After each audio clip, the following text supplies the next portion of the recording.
gentlemen. Good evening. Evening. Good evening. Doc? Captain. What? Here I am. Doc. Hey, are you over there? I was a colonel. All right, good deal. I wasn't. I was a captain at one time, but I was a colonel when I. Did I say captain? Yeah, you said captain. I have a weird. Yeah, I say that word a lot. I just say, hey, captain, doctor. I don't know. It's it's from Lethal Weapon. If you remember when they get their their captain badges. It's like, oh, captain, doctor. They do a thing. And okay. Anyway, that's where I get it from. All right. Okay. Well, that's here we are. My lethal weapon of the evening.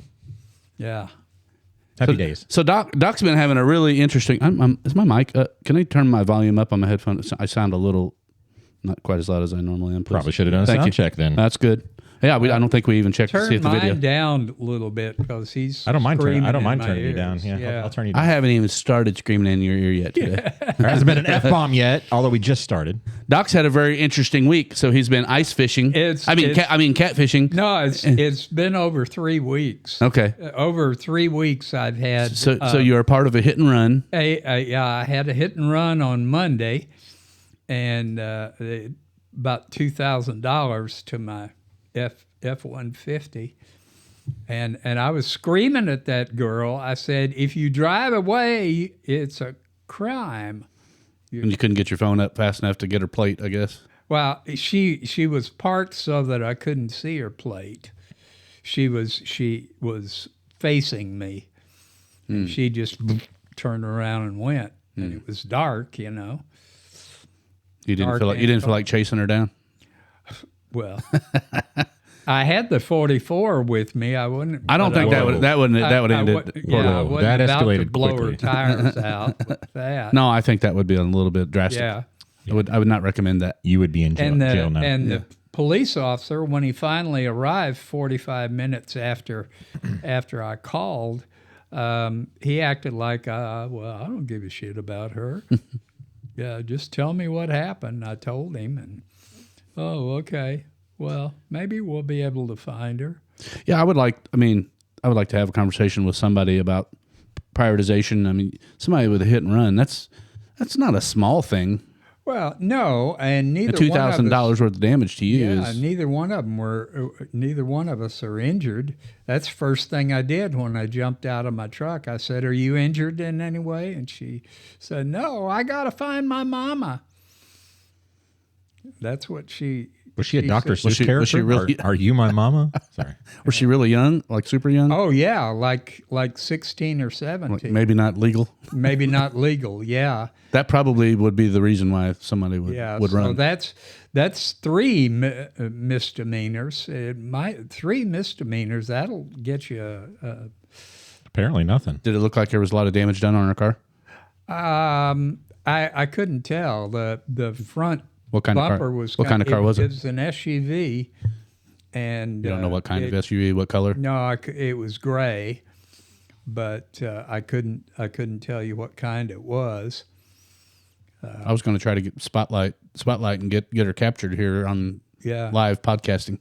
Well, maybe some people when I on Facebook were saying, "Hey, they've got cameras all around at that intersection.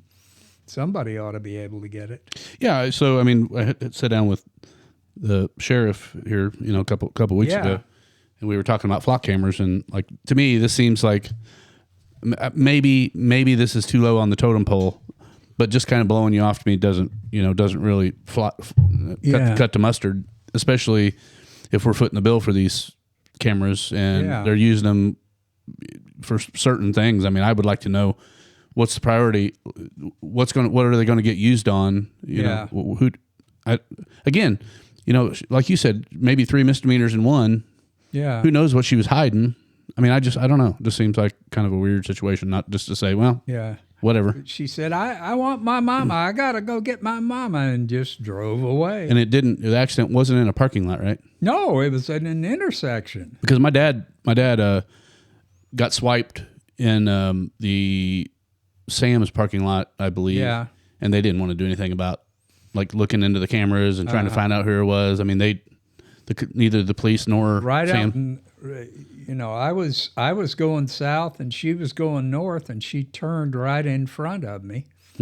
And of course, I was slamming on the brakes, so it was probably no more than 10 miles an hour when the two cars hit each other. So you're paying out of pocket, or you letting insurance help you? The insurance is going to take care of everything. Okay, no deductible. Yeah, my deductible's $500. So it cost you $500. Yeah. Okay. Well, and you said you didn't think your insurance would go up. I thought it went up every time you had an accident. No, it's only if the accident is your fault it'll go up. Because we've had some other things like that, and they haven't gone up. Okay. So the more exciting part of your last 3 weeks is that you wanted to have a expose on catfishing, and I don't have any clips or anything to really share. Yeah, So well, I could find some clips from her if you like. Yeah, well, that's right. I can always count on a zinger from Trav. No. You weren't in here when he said who she was posing as? Did you? Were you? No. No. Oh. Well, Doc will have to say that here in a little bit. let me just start with this. That it started about 3 weeks ago, and I had a young lady that jumped into my messages and said, you're a really cool guy. I like you a lot, and all this kind of stuff. And she had pictures, and she showed them to me. And she was very good looking. She was 35 years old, good looking, 5'5", and of course I didn't recognize the person that she was impersonating, and it turns out that she was a well-known porn actress named Valentina Nappi. And once I figured out that she was not the real deal, which took me about 48 hours to do that, going back and forth, talking to her, then I started putting the real porn shots out there, and she didn't like that at all. The ones that were supposed to be her? There you go, Chad. What is that all about? That's Valentina. That's the one? That's the Oh, one. wow. She's clothed in this, by the way. Shonda, just so you know, they're all Barely. clothes. Well, barely, but they're still clothes. Scantily clad might be the word of the day. I'm a big fan of thigh highs, so. Well, and she sent me pictures. He saved that one. He saved that one to his phone. With her pet bunny and all of this. I didn't know where you were going. Playing with her pet bunny. Pet bunny. Her pet kitty cat, if you know what I'm saying. No, it wasn't a pet kitty cat. It was a real bunny. And so I jumped on it. And yeah, you did. Then subsequently, I have had, let me see, that was one. I have had... what platform is this happening on? It started on Facebook. Okay. And then it went to WhatsApp. Okay. You mentioned Facebook dating. Is that like a separate app, or is that in the Facebook app? It was not. It's not a separate app. It's part of it. Oh. But this was not Facebook dating. She popped into my. I'm just wondering message. why She why into all your of a sudden- DMs? I mean, I'm wondering, like, if you are you on like a dating app or something? I'm trying to wonder how, like, it goes from. Now, some of these the ones that I've had in the last 3 weeks have been on dating apps. I killed one today that obviously was catfishing, and they weren't even looking at me to do that, but I looked at it immediately, and it was clearly catfishing. And but the second one that was, I think that was Sunday, and Valentina was like 2 weeks before that. Valentina. But this one was, they had taken the pictures off of a young lady who lives in Australia, and she was showing all these. And then when I started throwing them back at her and said, we're getting these off of somebody else, she said, oh, they're taking my pictures off. And I said, I don't think so. And she said, well, she does look a lot like me. And I said, okay, get the Zoom app. and we'll talk, and you'll be able to see me, and I'll be able to see you. And she never would do that. And what I'm advising anybody that thinks that if it's too good to be true, then it probably isn't.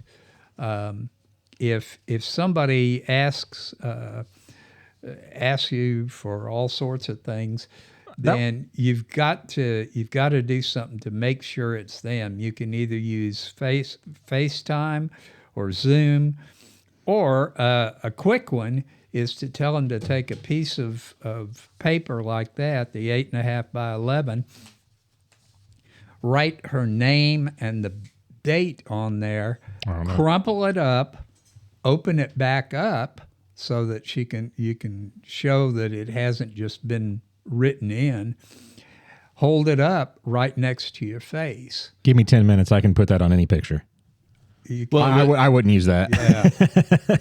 Well, but I mean, if you're doing it kind of in the moment, it would be hard to. In the moment, it would be hard to fake. But but also if you're doing it via just messages, like if you're on the phone, you could cheat the messaging part. Yeah, I mean, you just be like, oh, I didn't check my messages for 20 minutes. Here it is. Yeah, you know. Yeah, I think I can get around that one. So my question, real quick, I wanted to ask you, Doc. Sure. In these catfish attempts, have any of them actually asked for anything, or is it just them trying to court you? Yeah, they haven't asked for anything trying yet. to court me. The first one, the one that was supposed to be Valentina, she was going to get in her car and drive here. So what did she expect would happen when you opened your front door? I don't know. And I or would figured, Valentina show up with Valentine and six of her brothers? That's true. That's true. That's the same knock the thing. Bitcoin out of you. Yeah. And they could have easily, just Strong walked arm. right through my front door and open your safe with a shotgun to my head. So that's generally the people who are victims of this. They're more men than women, but they have been some women. One of our folks posted on that. One of the people that watches us on our podcast said that she had a relative that had lost several $100,000 because a man was doing things. And I've had a relative also scammed out of some money. Not anything that significant, but well, my stepson had a friend whose sister was a PA or a nurse practitioner, and the people were claiming to be FBI and saying, "Look, you're going to have to pay $150,000 right away, or we're going to come and take you to prison." Yeah, that stuff goes on all the time. I mean, my wife sees that, and she's actually been. I got a call trap her on now. that 2 years ago, and I said, "Nope, I think I better call my attorney." And then they hung up, and they never would answer it. Well, I mean, the problem, I think, it's a numbers game for them. Yeah. And simply just telling people never ever answer a phone and think that it's the sheriff calling and that you need to pay them money right away. I mean, anything that blatantly crazy is not true. But I mean, the problem is the people that get trapped in it are the ones that either have lost their mental faculty a little bit or don't know to run, don't know what to do. Don't know what to do. There's kind of an extreme movie out there called The Beekeeper. I've heard. It's Jason Statham. I haven't seen it, but I've seen that. Yeah. It's that's the main component is that a friend of his gets catfished gets money. Not really catfished. It's they get swindled out of money over over the phone. Like blackmail? Yeah. Well, no, it's her computer has a virus and she needs to call this or whatever. Like it's one of those type of deals. Yeah. And the other thing that could say if this particular person was going to come down here from Illinois, I mean, she could have wanted sex and then immediately said, "You raped me, and it's going to cost you $100,000 to keep me from going to the cops." Mm-hmm. So I never would have, it never got that far because we knocked it down. But I've had, like I said, I've had 8 in the last 3 weeks. But once again, if Valentina comes to your door and you open the door, and she wants to try to coerce you into something, and then try to extort $100,000. I mean, you'll open the door and be like, "You're not the person that. This is not the same person. Or if it is, I'm willing to try to figure out $100,000. Well, we'll come over and make sure it's legitimate. The other one was was using the pictures of the girl from Australia. She said she looks just like me, and look. I've got an outfit because I put it on my Facebook. And I said, no, it's the same thing. It's the same damn cross around your neck that one had. It was absolutely the same picture. And so I said, look, you're out of here. I have to say, our normal viewers are going to wonder what the hell they're listening to right now. They're like, am I on the right? Is this the right podcast? What's going on right now? They hit the wrong button. You know, the dating apps that are out there, that's a multi-billion-dollar going through that because people pay to do that. It's like $30 a month or something. And they can certainly be swindled. I reconnected. I mean, that's how I reconnected with my wife, was through one of those. To be perfectly honest, we met previously, but she was dating somebody else, and I was dating. Well, actually, I was engaged. She was dating somebody else, but we met through kind of a music situation. And I have a very large drum set. It's a 15-piece with about 20 cymbals. That's what we all say. I mean, I'm just saying, it's pretty big. It's a big one. It's pretty good size. Got a lot of wood. No. Anyway, but in all seriousness, it is a very large. It's a wraparound. It's very, if anybody knows Rush, it's very Neil-esque. It is a very. I mean, that's the whole point of it, was to be able to play Rush. But so she met me and she saw me play behind that. 6 9 months, a year later, I had broken up with my fiance. She had broken up with him. We were both on Match, which is the one we used, but this was also like 400 years ago because we're so old. But my profile, one of my pictures on my profile was me behind that drum set, because I mean, I'm a drummer. Everybody likes drummers, you know. Come on now. Show off. So she's like, man, so it wasn't me that she remembered. It was the drum set.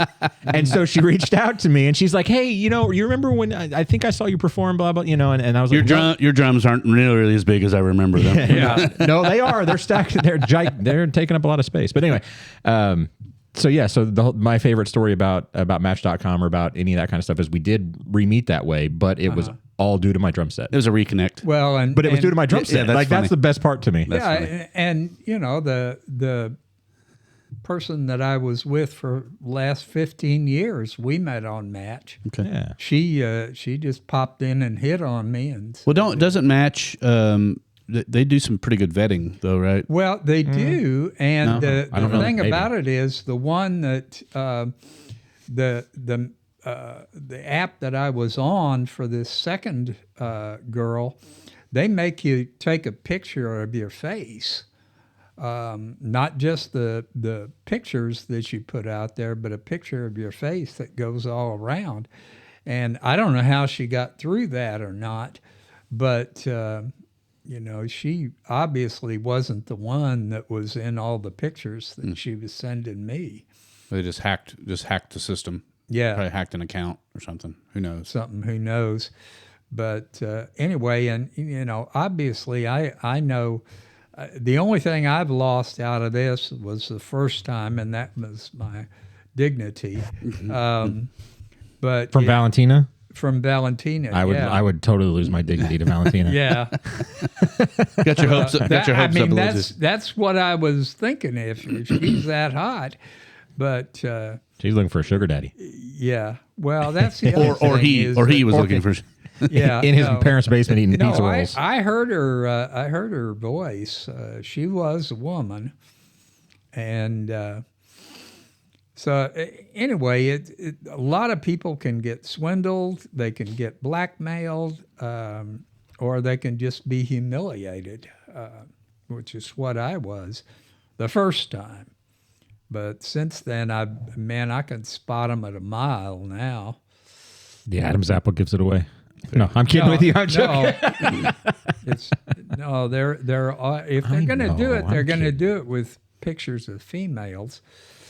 But I can tell this is going to be a light and airy version of United Divided podcast. Well, we've gone. What have we gone here? We've gone 20 minutes, and we've been talking about catfishing and Valentina and Nappi, and I'm happy talking about Nappi. I feel like we should have been drinking bourbon by now. We sound like we've been drinking bourbon. Yeah, not this boy. Full admission, we have not been drinking bourbon. Yeah. Stone cold sober at the moment. We could fix that. Do you have anything with you right now? I do indeed. Okay. Let's see where things go here. Let's actually talk United Divided.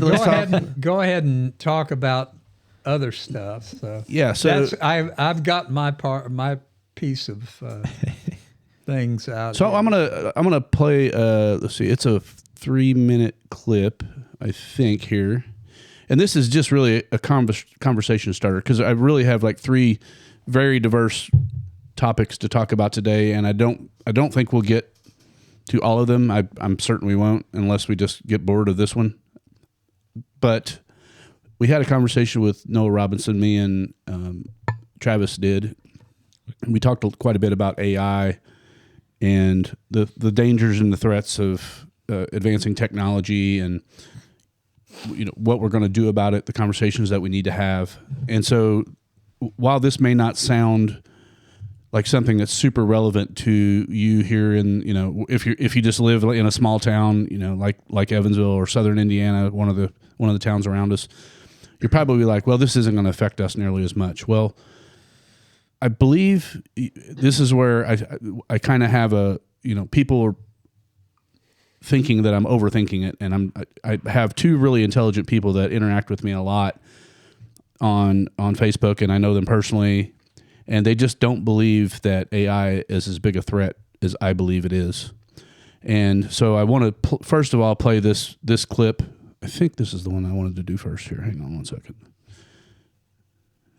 I said start here, so let's do that. So I'll come back to it, but this is one of the 3 podcasts I highly recommend everyone listen to this week if you have time. This one is almost 2 hours long. So obviously I'm trying to break down some of the things inside these podcasts and bring the topics out here so you can just talk about them or know about them. Not everyone has time to watch an hour and a half podcast.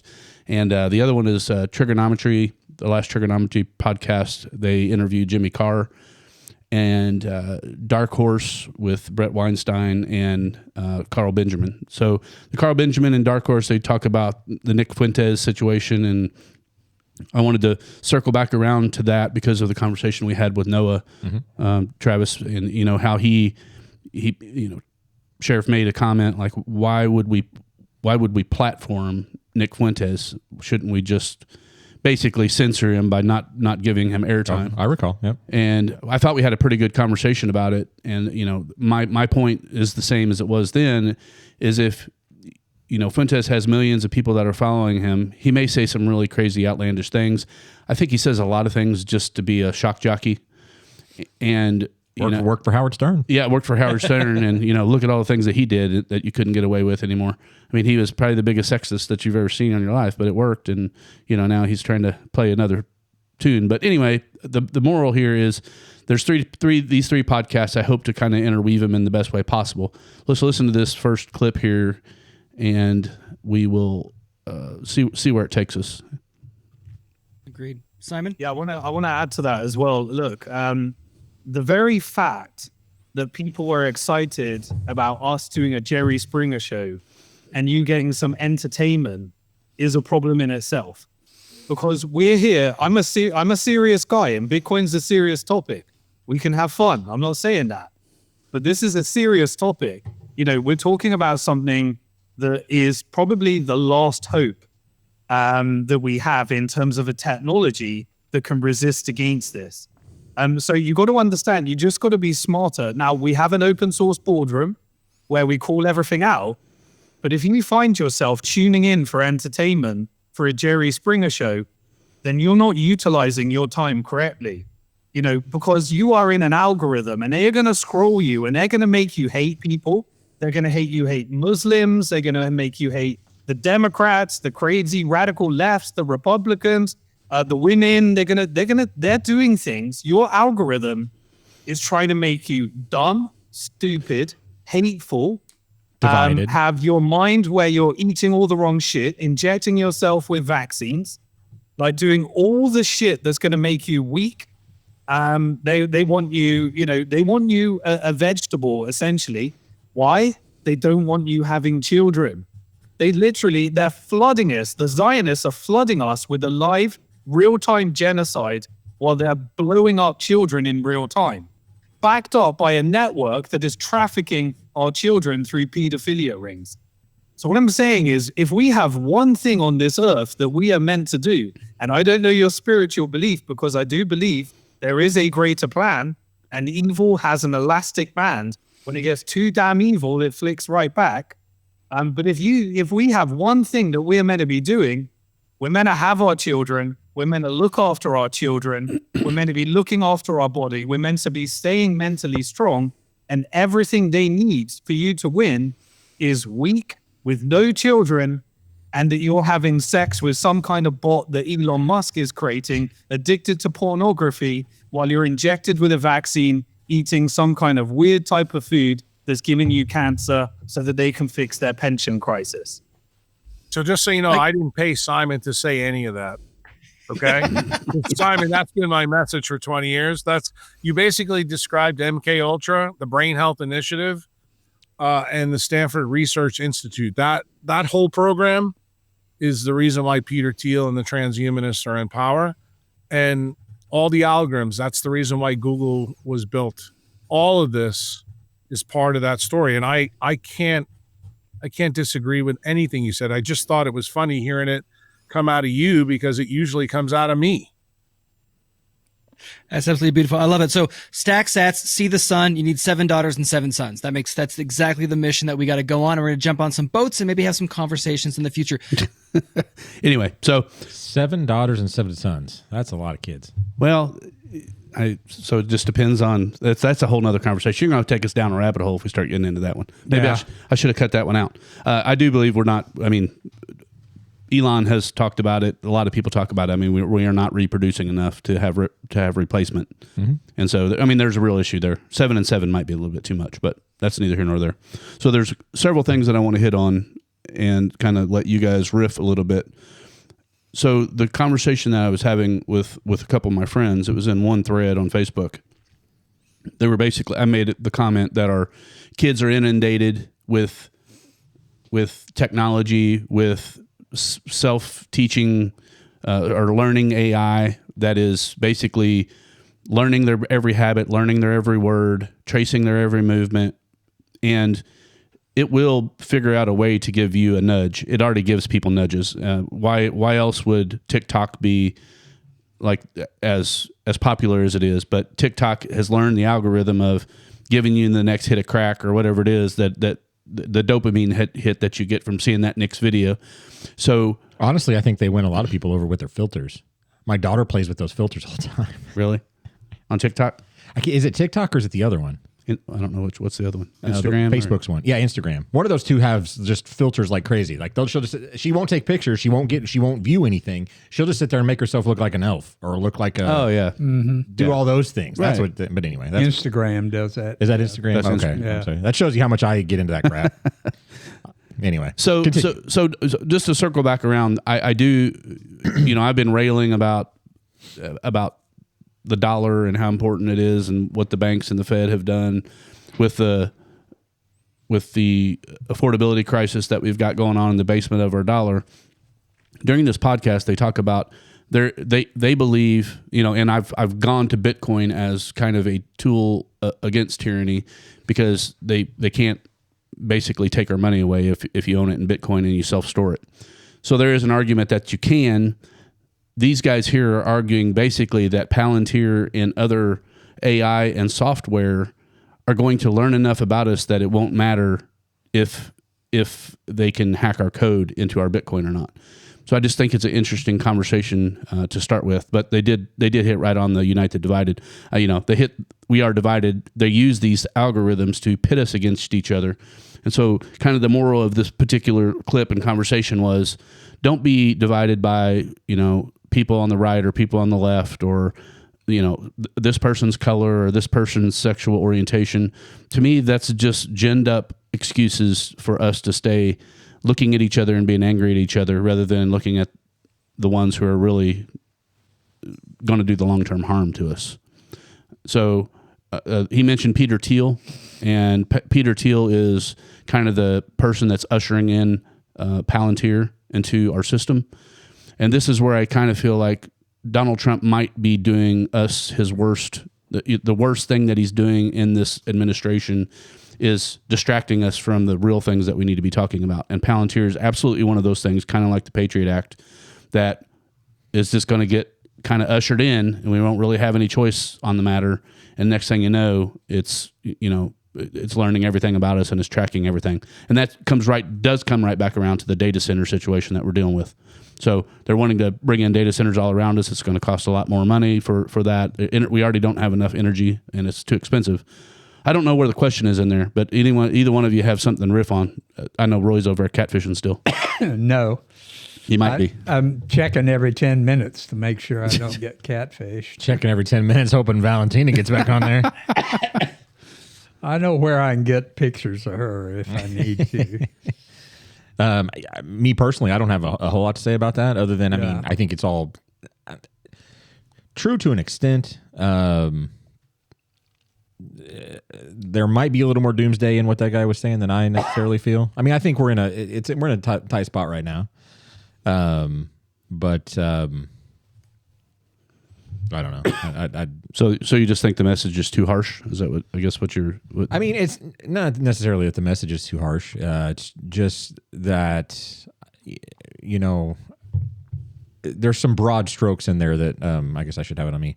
There are some broad strokes in there that I don't think, are completely, transparent, I guess.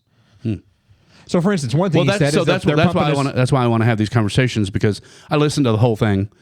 That was about an hour and 40 in. So that was at the very end, I noticed. Yeah. So there's no sharing that one first. Maybe wasn't the right setup, because there's a lot of stuff that built this to that point. Mm-hmm. So part of this for me is I would love to have another half dozen people or so that could watch the same things as I'm watching, and we have just an open, honest kind of breaking down. Is this, what do you think about this? So instead of a book club, you want to have a podcast club? Well, yeah. Of course we could read books. I'm trying to do that with some No. That wasn't a dog at not reading books. I just saying, people have book clubs. No, I didn't take it as a dig at all. I think we're just taking conversations and advancing conversations. Sure. My goal for listen to these things is pulling some nuggets out of it and trying to carry it on down the road. So where I was talking about broad strokes is like he mentioned, pumping us with vaccines. I think we've all agreed that all vaccines aren't bad. So just things like that, just kind of trying to give, like they're 100% bad, or all food is bad, or all, that's where I was thinking it was a little more doomsday than it needed to be, because they're painting with some broad strokes there that I don't think are completely true. That's or at least I don't think they're 100% as definite as they are making them kind of sound to be in that clip there. That's where I was coming from. Okay. Well, that's definitely a fair pushback. And I probably should have started with the clip at the beginning. Let's play the clip at the beginning. This is a really short one. Let's see if this sets it up a little bit better, and maybe we can get back into it.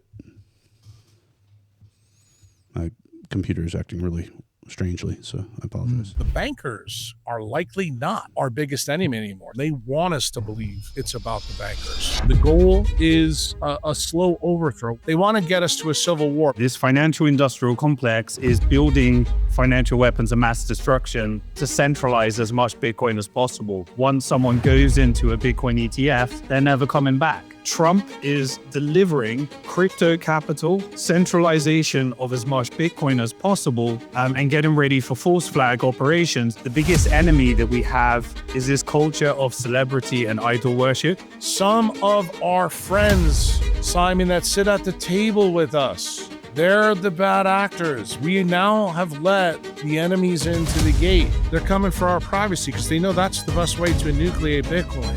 And that's what the Samurai case really is all about. That should have scared the shit out of everybody. By popular demand, in this explosive episode, Dr. Jack Cruz and Simon Dixon, two brilliant minds, rip apart the global pyramid of power, revealing who truly sits at the top, how we got trapped here, and the terrifying road ahead. They hammer home why your privacy is under siege right now and expose how corrupt elites are weaponizing the Samurai case to crush resistance. Want to fight? Okay, so I need to look into the Samurai case. Apparently, yeah. So I don't know anything about that. this isn't actually. This kind of brings me to the head here. So again, I know part of the things I'm listening to people that not everybody listens to. Dr. Jack Cruz is a very harsh person. He's very outspoken. He's very loud. People don't like a lot of people that I know agree with some of the things he says, but they don't like his messaging. And I get it. He's not for everybody. I get it, but the things that he's saying. What I want. If what these three guys are coming to here is they are on the right track, then we do all need to be thinking about it, because if Trump says crazy things about John, who's the producer that just got murdered by his son? Rob Reiner. So he makes this silly post on Truth and was very insensitive, kind of made it all kind of about him and Reiner having Trump derangement syndrome, which was just stupid. It was just a stupid comment. It was. But at the same time, it's a distraction to me. So everybody gets all upset about what Trump say today that was so stupid, and that we spend 2 or 3 days doing that rather than looking at, like, let's talk about the Brown University thing. It's kind of an overlap. So the Brown University, the person walks in. I guess there's no leads on that one. The person walks in, starts shooting at people, and the whole thing that I hear, I watch a little bit of news on different channels whenever I think the clips could show me some signals. And Fox News was basically just tearing into Brown University because, yes, they supposedly have a bunch of cameras, but they didn't, like, the cameras didn't help track the person or find it. So, like, they're doing this whole pitch to, basically track people's every movement on every corner, and that goes right into, the Palantir model. And the Chinese have cameras on them on every street corner and does facial recognition. I mean, that's the direction that we could be heading with this technology, which is my concern, and it goes right back around to Sheriff Noah Robinson, because we were talking about Flock, and then how are we making decisions locally about what technology we're bringing into public buildings or Main Street or anywhere that we walk around. I mean, it's like a slow creeping thing that you just got more and more cameras all around you, and you have facial recognition on your phone, so we're setting ourselves up for a long-term trap, is what it feels like to me. And I know that does sound conspiratorial, but I mean, look at what the Patriot Act did. I mean, basically made it legal for the government to spy on you at any time and keep all of your record, all your data, all your conversations. I mean, they have everything. Well, there had to be a warrant, but the warrants were very loose. There has to be a warrant. Okay. They were the data done centers with the auto pen. But the data. What I'm saying is the data centers are collecting all the information, and data centers are they unhackable? No. So when you say AI all the information, so like for instance, so this is where our knowledge of technology and what is being told to us versus what might truly be happening, but we can only work with what we think we know or what's been given to us to an extent. But for instance, facial recognition, right? Mm-hmm. Okay. So per Apple, everything is held on this device and not broadcast anywhere. Okay. Mm-hmm. So the 3D rendering of our face for recognition should be held only on this device. Mm-hmm. It should not be necessarily held elsewhere. Right. So there are some, I think, safeguards from some of that, right. I guess is all I'm getting at. Well, okay. I fully see that. And if Apple stays an up and up company with the same rules forever, that's cool. If they sell to a tyrant, maybe not so cool. The second part of it is, the government via the TSA or whatever and Real ID with their BMV, they are digitizing our facial recognition. And which really you can do with a 2D image anyway. Yeah, so if you have a driver's license. I mean, I think we're we're arguing on like minutia here, but I hear where you're coming from. That was just one point I was saying, but to an extent, yeah. I mean, we already all have driver's license. The government all has our picture anyway. That can all be fit into some type of recognition system. Sure. So I mean, really, that technology isn't that started. I mean, I don't know when was the first. And you have to get a new picture every 4 years. Is that what it is now, or 6 years? So I mean, an up to date enough picture. I don't think so. It expires. Well, I can tell you this: the TSA does have facial recognition, because when we're coming back from the Caribbean, we just walked up to a camera and they, he's okay. Yeah, and you don't have to do that, just so you know. But I mean, people do because it's easier, faster. So my driver's license was issued in 21, and it says it expires in 28. So that's way more than 4 years. That's years. 7. Yeah. But I mean, it could be. I think maybe it depends on your age too. I think that it like gets different. Because I only got 4 this last time. 4 years. Yeah. So I mean, it ebbs and flows. So anyway, I don't know that that really plays too much into the story. But fair enough. The issue is real for me, and so I want people that have time to go out and listen to them, listen to the whole context of things, and then prove me wrong. Like, we'll share clips, we'll talk about things. And and I know neither of you guys really have the time or the wherewithal to do that. So this is kind of an offshoot of the podcast that I really like to do. Is I think when we just have conversations and we talk about things, that's makes for a much funner, interactive conversation than looking at a clip and agreeing or disagreeing. I think so. I'm trying to like do a little less of this, but that makes this. So now all I'm going to do is, having watched this and having a belief, it just basically doesn't go anywhere. So but I love to have a back and forth with you, but I don't You haven't watched it, the whole thing. It does require context, and I didn't set it up right. That part's my fault, but that's just me getting better as a setting the stage as a host. Yeah, setting the stage. So I don't even know where to go with this one, because we're kind of, their big point was, they can control us with our money. People can get debanked if the whole Trump family got debanked, and so that's why they jumped on the Bitcoin train. But now it seems like they're ushering in, and Trump was talking about centralizing Bitcoin. He wants to make it the reserve currency, and ultimately one of the other things that they talk about this is when you get in a centralized Bitcoin network, meaning if you hold your money on some platform, the government can see it and have access to it. So basically they can pull it from you anyway, unless you have it on your own device, which I have one of my own. Cold storage. So I think our local audience probably is not really ready for this conversation, and I just feel like this particular podcast resonated with me in such a way that I really meant to talk about the trigonometry, Jimmy Carr, and the dark horse conversation, because that really goes back to the crisis with kids that we've been talking about over the last several podcasts. I would love to talk about kids. Yeah. So my child is dear to me. That's a good one. I don't know. That wasn't even trying to be funny. I love my kid. My child is dear to me. Yeah, she is. She's amazing. She's awesome. All right, well, let's try something different. And Doc's completely tuned out. He's worried about his catfishing episode.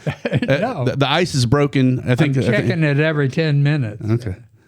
They'll be there in 2 hours. You can tell them in 2 hours that they're not going anywhere. They're not going anywhere.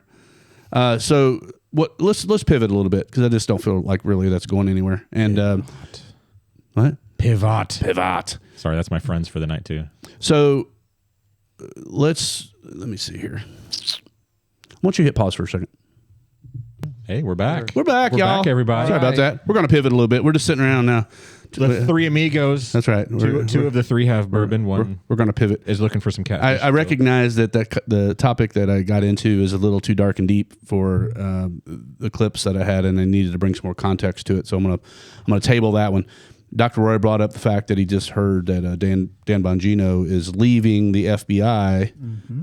What'd you say, January? January. I mean, that's a pretty abrupt resignation, especially since, that's, what is it, just a couple of weeks away.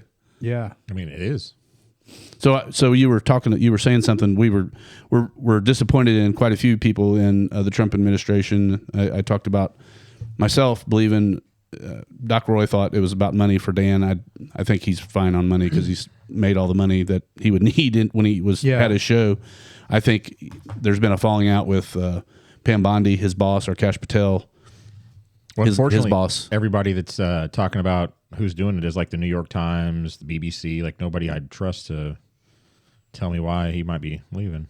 Well, and if he hasn't commented himself, I mean, he hasn't said anything. All he's said is that he wanted to thank everybody, and it was wonderful being with the FBI for even a short period for 5 minutes. Of time. Well, I mean, what I will say is, I don't want to say I'm disappointed with him. Hopefully, maybe when he leaves the FBI, he can start talking the way he was talking before, having found out what he found out on the inside.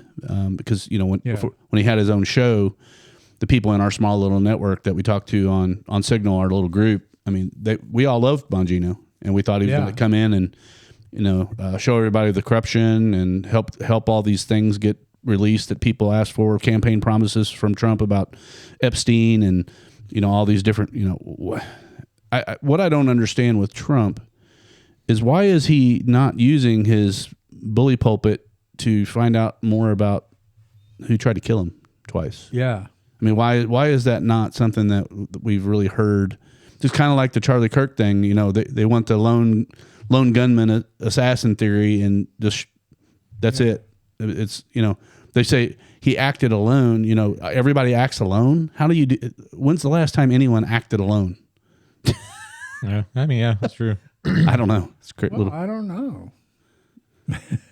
What's your take on if you said your first thought maybe it's money? Why else? For Bongino, I think that he came across some things that he didn't like.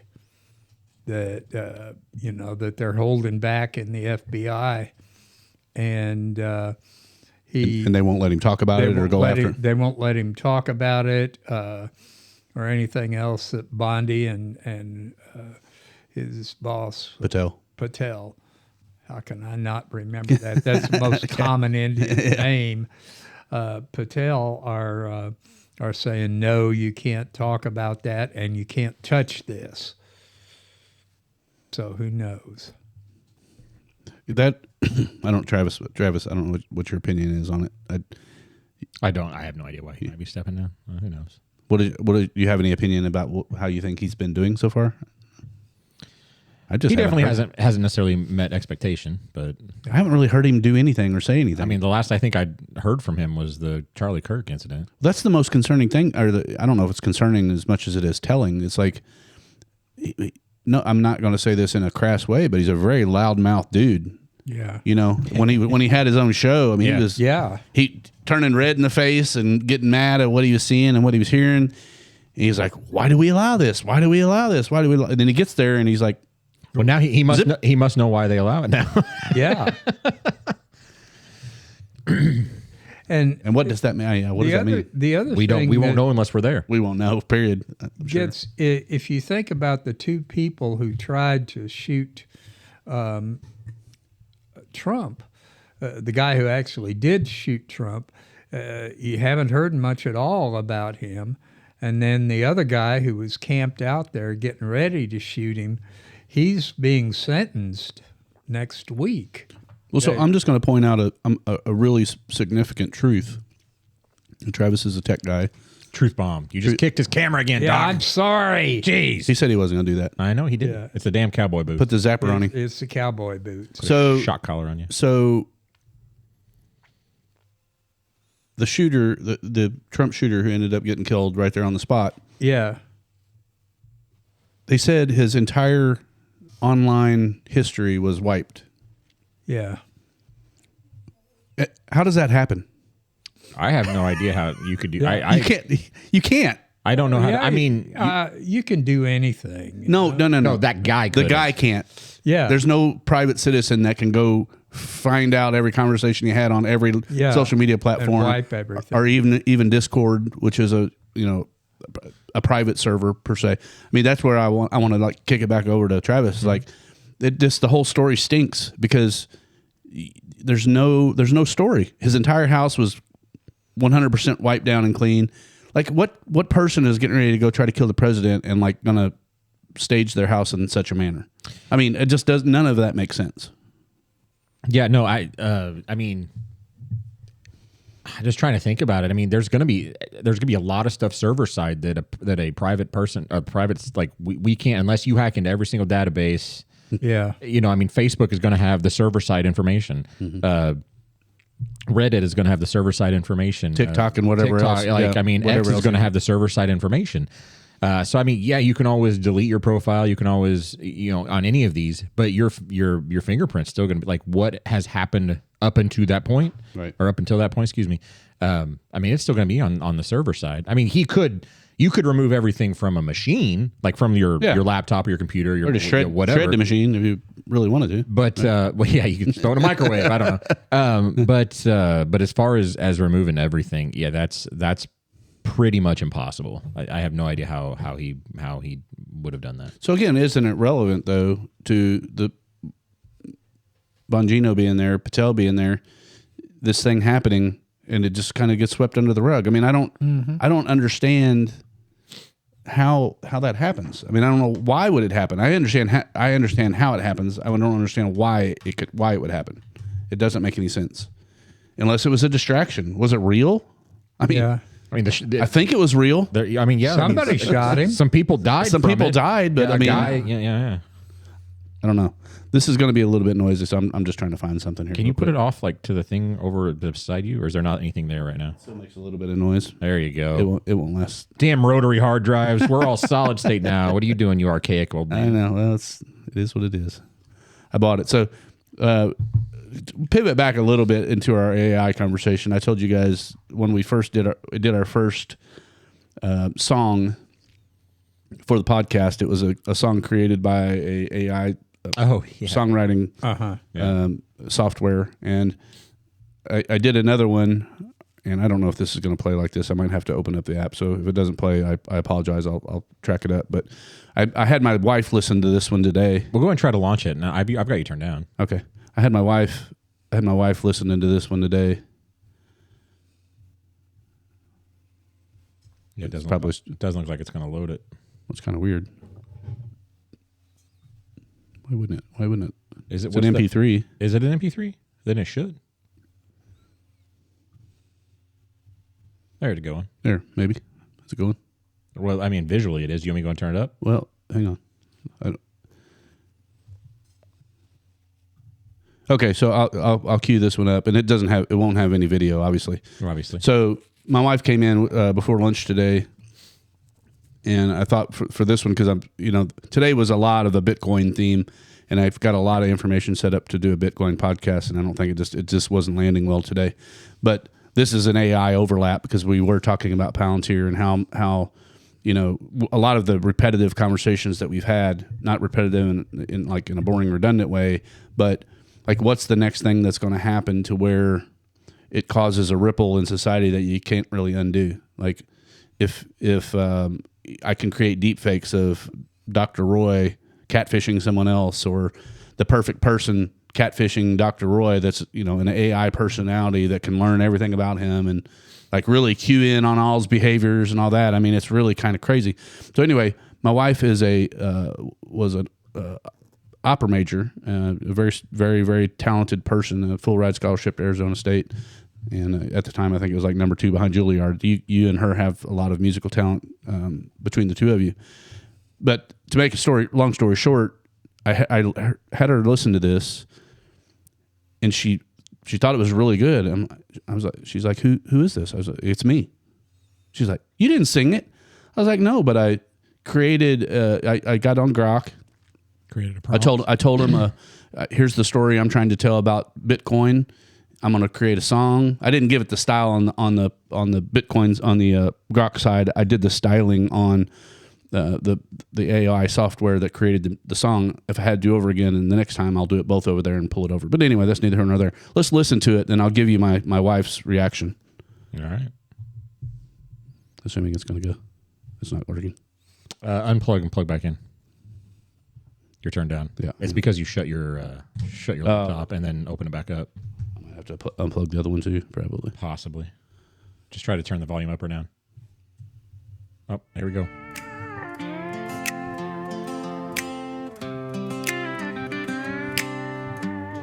Song's only a little over 2 minutes long. Founders fought the crowns, all the paper lie. Continental's wordless, watch the value die. Jefferson warned us clear as day. Gold and silver only keep the thieves away. No central bank, no endless print, or freedom's gone in a government hand. They carved it in the Constitution stone.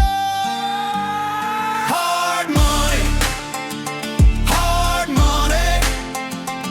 Can't print it, can't fake it. Scarce and true, gonna make it, but power comes calling. Watch it break. Watch indicted 3, Roosevelt decree. Executive order goes the enemy. Turn it in now, $20 an ounce. Hide it in your jail, no second chance. 50 pounds saved for the rainy day.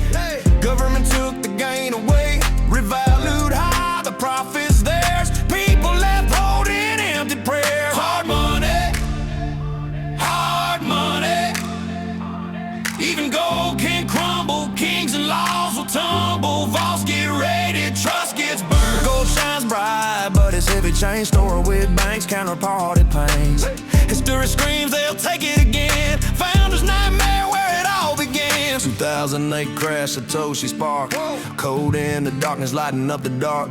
21 million cap forevermore. Your keys, your coins behind your own door. No raid, no freeze, no central hand. Digital freedom across the land. Hard money rising. Bitcoin's here. Unseizable fire. Crystal clear. 826 billion people, 21 mil to share. One coin's 400 if you dare. From founders' dream to the code we trust. Hard money rising. Freedom or bust. Hard money rising. Hard money. Hard money. Hard money. Bitcoin. Hard money. Rising. Rise. Hard money. Bitcoin. Hard money. Rising. Set us free. No more lies. No more chains. Hard money. Rising. Rising again.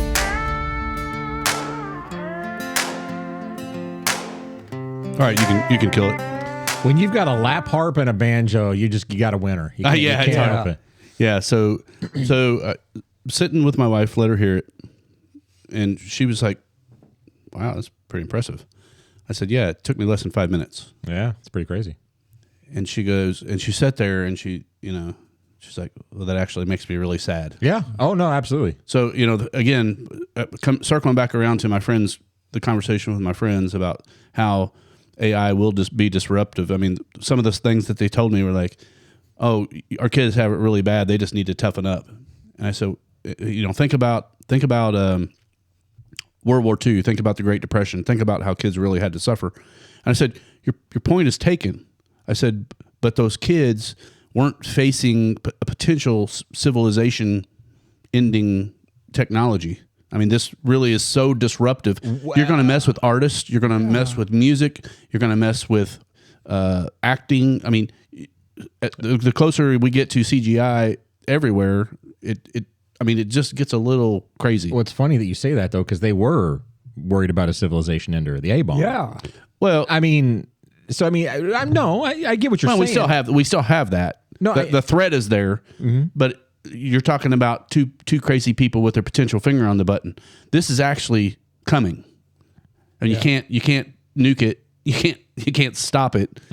There is no defending it. You can't defend against it coming. That's the difference. So the kids, they've got it coming from all angles. Now they're hearing from Elon Musk and other people like work's going to be optional. Like, what does that do? So that whole conversation is a little scary. I don't want to say scary, but I mean, I can't imagine alarming. Okay. I can't imagine being in, let's say, if I go back to when I was in high school, let's say, and I'm thinking about what do I want to do with my future. And I do hear the wealthiest man in the world who has Tesla and SpaceX and Twitter and X tell me that in a few years, work will be optional. I mean, intellectually or mentally, I don't know what to say. Well, even now, I don't know what to think about that. If in 4 years, I don't necessarily have to work, I just get, a subsidized income every month or week or whatever. having somebody that doesn't get it, put on your mask and your headphones. Isn't that socialism? Well, we talked about socialism because the reality of it is, UBI. I mean, Travis. I mean, we were both staunch capitalists, and we've both everybody here has rallied against socialism over the years. But like, it is socialism. Sure. But what else do you do? They're going to control all the technology.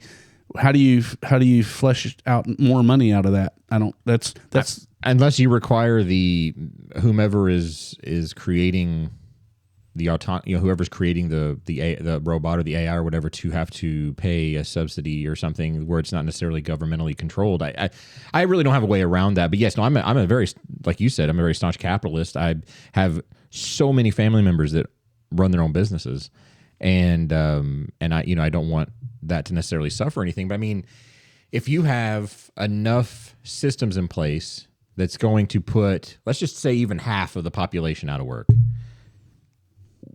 something has to happen. I mean, that's just not gonna. The world can't function that way. I mean, it will be a. I mean, it will be a disillusion of main social structure, not socialism, but just social structure. Just life day to day is going to break down within days if you can't do something about that. Well, but if they're giving everybody a certain amount of money each month for them to have it, there's no incentive to work, no incentive to get better, to make more. But what if they can't work? Well, so this is where I think the conversation can't work. If robots are doing the job, If AI is doing your job, if AI is doing Dr. Lackey's job, I mean, we think about somebody fresh out of law school. We hit on this many podcasts ago. It's like you spend all that money, you get the golden handcuffs and golden duct tape on because you can't afford to lose your job or lose your license. Well, if AI comes along and takes your position and your specialty, well, you have to pivot. How many years is it going to take you to become a specialist in the thing that AI can't do for a while? Sure. So I mean, it's like it's a moving target. You don't really know what it's going to do. So I mean, what you're saying is right. How do you is it the doctor's fault that AI is able to do it easier, better? It's hard to fathom. We've never come across this type of situation. It's a civilization disruptor that's kind of hard to take grip on. So circling back around to your point, Travis, I think not all my work and notes this week is going to come to a head. Have you heard of Sovereign Wealth Fund? No. Okay, so this, I did mention this podcast earlier. The podcast is from Trigonometry. These two guys are awesome, and they are interviewing Jimmy Carr, who is a very intelligent comedian. He does really smart, quippy things. He's an English dude. You're going to hear him here in just a second. I like him. He's funny. Yeah. So, except for his laugh. Yeah. So he's talking about basically what does this technology do? He's hitting on it from a slightly different angle. But let's listen to this and let's see how it overlaps with what we're talking proposing. And I think why we have a crisis in the elites at the moment is that whenever I talk to my friends who are more of the, shall we say, traditional way of viewing the world, what strikes me is that they have an inflexibility of thought. And I say to them, have you ever thought about this? Have you thought about this? Have you thought about this? Or this argument? They're like, no, that doesn't adhere to my worldview. But in this world that we're moving into, the one that you're talking about and the one that we're all seeing, you need a flexibility of thought. You need to be able to consider new ideas. You need to be able to understand that there's a technology coming in, AI, that is going to radically transform the way we live, the way we work, the way we interact with each other, the way that we see ourselves. Yeah. And we're going to need to have to actually be flexible. Yeah. I think that thing about what's a revolution, well, it changes everything, right? So if everything changes, how would you want to conduct your society? I mean, I don't understand. We'll come on to AI because I've got some views on AI, but that idea of going, why don't we have a sovereign wealth fund? Why have we not got one in the UK? We're sitting talking on the day of the budget, and that would strike me as quite a radical thing to do. There are certain things that should belong to everyone. And one of those things is the oil and gas that sit under the UK, and also the wind farms around the coast. All of that money goes to the Crown. Why? That should belong to everyone. The mobile phone masts, that'd be a good thing that you go, okay, I'm not a socialist. I'm not even for state capitalism, but the idea of going, well, that should belong to everyone. We should own that, and we should, and our, I'm not saying maybe we should restart the mining industry, but I would not mind it if our government said, yeah, we're going to mine for Bitcoins. Our power stations they don't do anything at night, so we're going to mine for Bitcoins. Great. New gold standard. Fine.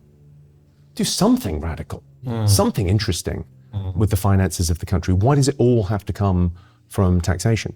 I look at I don't know if that was the natural stopping point. A good one. I'd highly recommend this podcast. It's not a very long one. It's only an hour and 9 minutes. It's called A Revolution is Coming, Jimmy Carr. I'll hand it right over to you, Travis. What are your thoughts on that? No, that's not a bad thought at all. And we're it's kinda, talking about UBI. Well, it kind of hits on what we were just talking about a little bit. But I mean, he makes great points. If there are things that are happening that every citizen should reap some kind of reward from, then why don't they reap that reward? Like, why can't they reap that reward? Versus, kind of like Jimmy said, where the only way that anybody gets money is through taxation or through the government, which that's all taxation, is where all that money comes from, or it gets printed in the basement, whichever. Yeah. But I mean, and especially, I don't know that we necessarily have an abundance of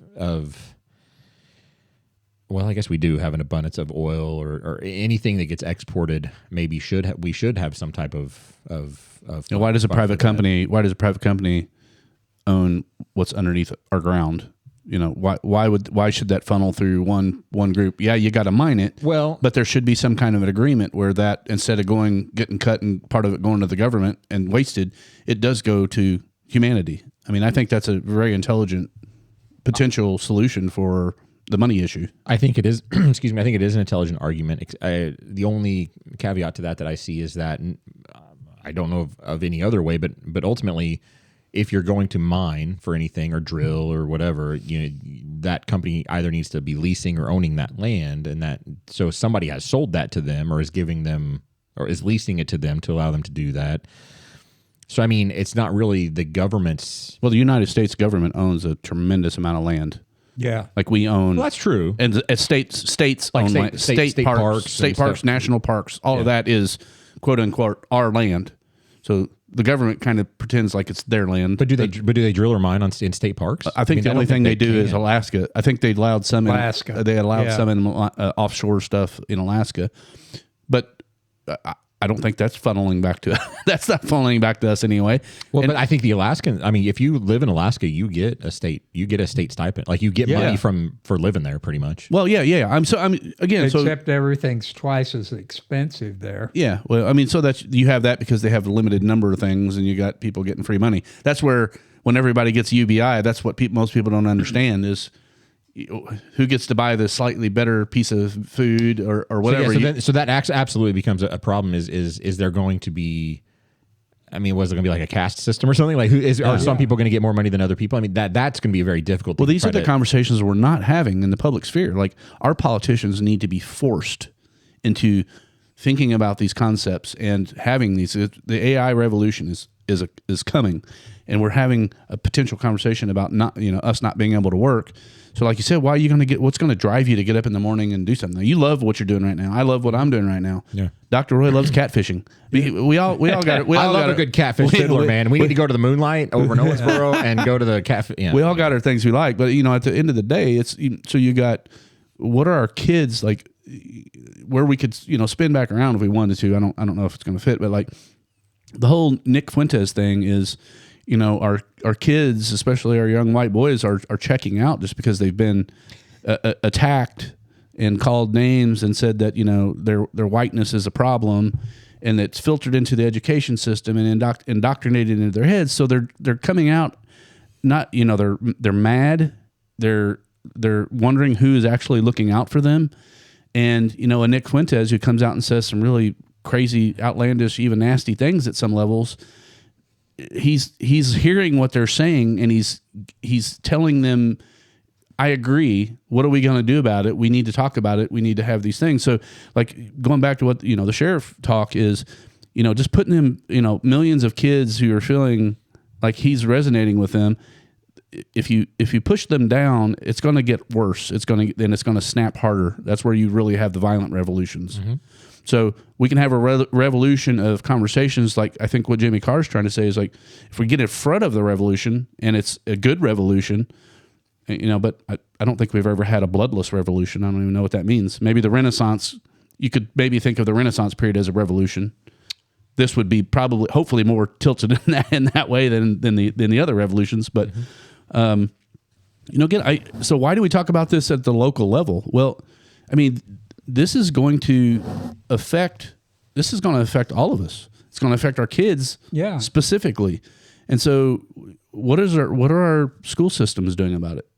What are they? I mean, they're just acting as they would have 20, 30 years ago. I mean, it's a continuation of what it has been. So, I mean, I don't think they're doing anything different really. But I don't know really what they can do. Well, they are doing stuff. They're making millions of Nick Fuentes types people because they're saying a bunch of nonsense, and girls can be boys and boys can be girls. I mean, it's absolute nonsense. And they're raising people up that are deranged, that won't speak truth on science, actual scientific level, saying if you have a uterus, you're a girl. If you don't have a uterus, you're a boy. Yeah. It's pretty basic. Like there is no argument. We got a doctor here. Would you contend that is the truth? I mean, well, you can go down to the chromosomes. Yeah. You got an 2X chromosomes, you're a woman. An X chromosome and a Y chromosome, you're a man. But I'm not degrading anyone that is confused and somewhere, some people have more things going on, and some women have more testosterone. So I mean, there's totally medical. There's totally medical things that are affecting how they feel. But I mean, the fact that their feelings and their concerns are prioritized above just the majority of people is just nonsense. So like this is where we need to just be able to call things like they are. I mean, this is why old comedy used to be really good, because you could just say, you can make fun of people and everybody laugh about it, but what does that door? Because it's true. Everybody was laughing because it was true, and it opens the door for, hey, that part was really funny, yeah, haha. It allows you to bring the temperature in the room down to a level where you can kind of poke fun at each other, to whereas now it's like you're being gaslit because you have a minor variable variance from the allowed talking point, and it's just nonsense. Yeah.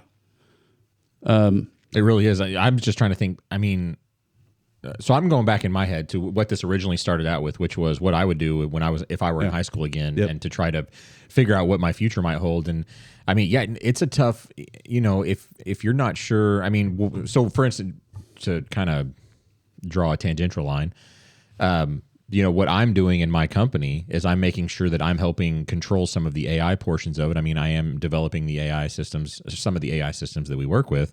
And I feel like by doing that, it's going to help protect me for at least a little longer than some of the other people, because I'm able to actually write it, control it, do whatever I need to with it to make it continue to do whatever it's going to do to save people.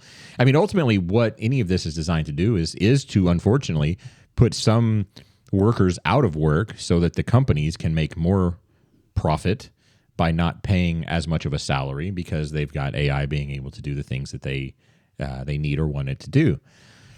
But as somebody, so I mean, maybe going to school for some type of software or AI engineering or something of that nature, I mean, could be a direction to go. But ultimately,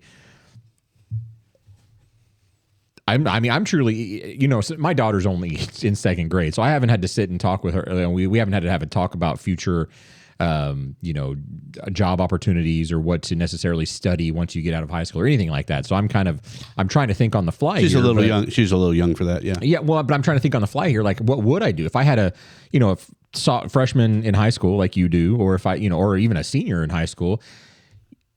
I have no idea what direction to try to send them, other than if you were to maybe study in things that are going to be needed no matter what. So like food, so maybe agriculture.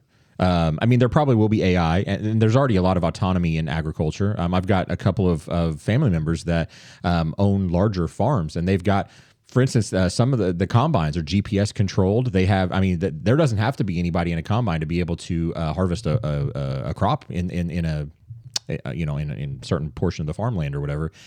So, I mean, there's already some autonomy in that. But I mean, I think if you can either, you know,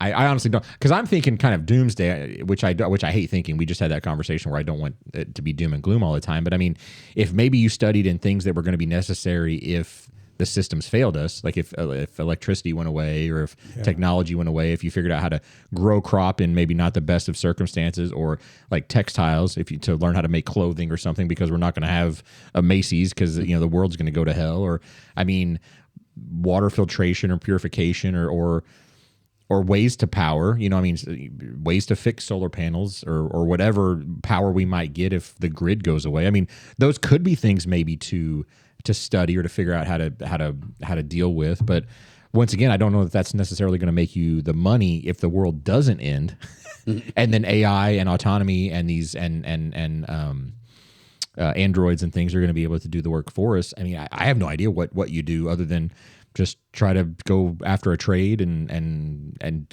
go with it for as long as you can. Plumbing and electrical is going to be a thing for a while. For a while. You know? We've had that conversation because, I mean, the androids are not, there's not enough dexterity. They can't do the things that actually require physical plumbing, electrical. They don't have the sense to know the HVAC. What's the funny thing the plumber says? The plumber walks in to solve a problem downstairs and walks in with the tools, like hits something. Oh, where it's like a $5 hammer, hitting it in the right spot. So it's like, it's you know, you charge me all of this because and it only took you X amount of time. Well, I charge you all this because it took me a lot of time to figure it. That's all I needed to do. Right. So you're paying for the knowledge and not, you know, not the hammer. Right. So you're right, and I mean, I think for me, AI is very centralizing. And like one of our primary, I should have worn my decentralized everything shirt today had I known we were going to land in this spot. But one of the things most concerning to me is, you know, we already deal with a centralization issue. AI is going to do that because it basically pulls everybody's information, all data, all knowledge into one kind of, you know, knowledge base, I guess is the way to put it. So, I mean, I think there is, when you said, you know, we do need people in technology. We need people in AI. I would say integrity, or AI. What's the kind of the word? Ethics. Yeah.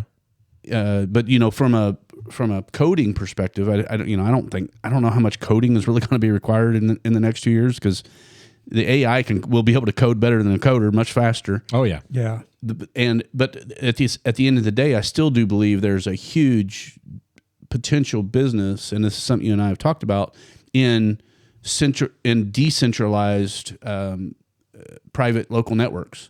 So let's say you and I build a private LLM, and that LLM basically is a large language model like the most advanced Grok, and it takes information and keeps it only local to you.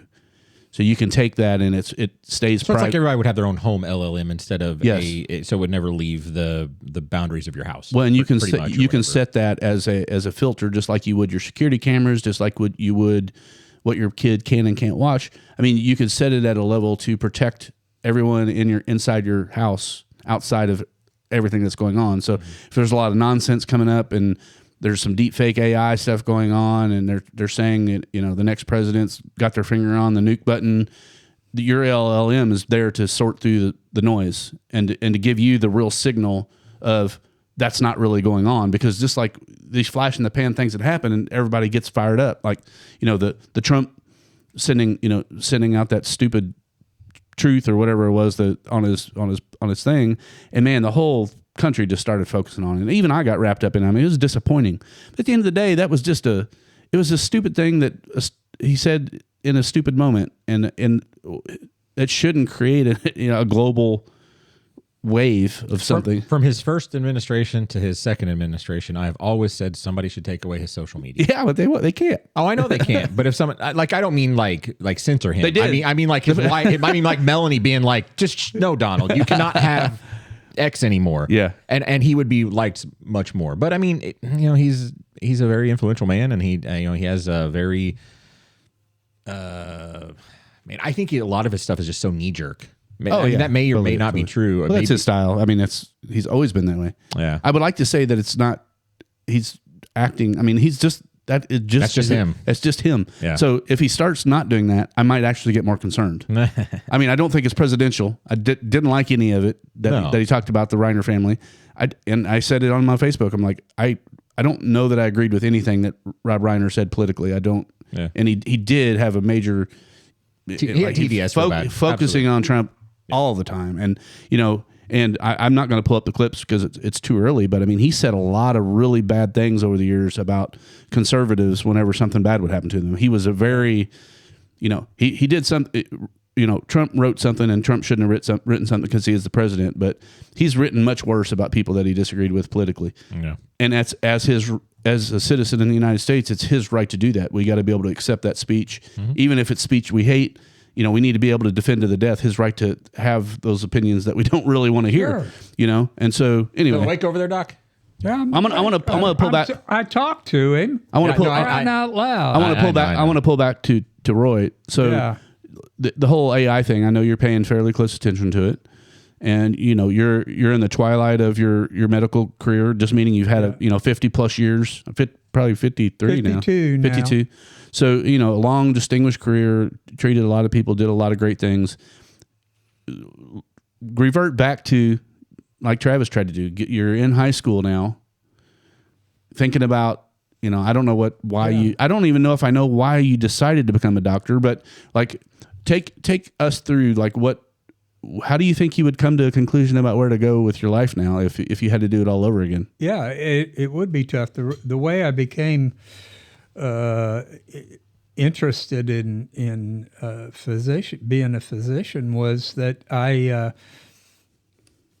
after my first year of college, I got a job at a hospital as a medical orderly, and I saw a lot of stuff going on there, and it intrigued me.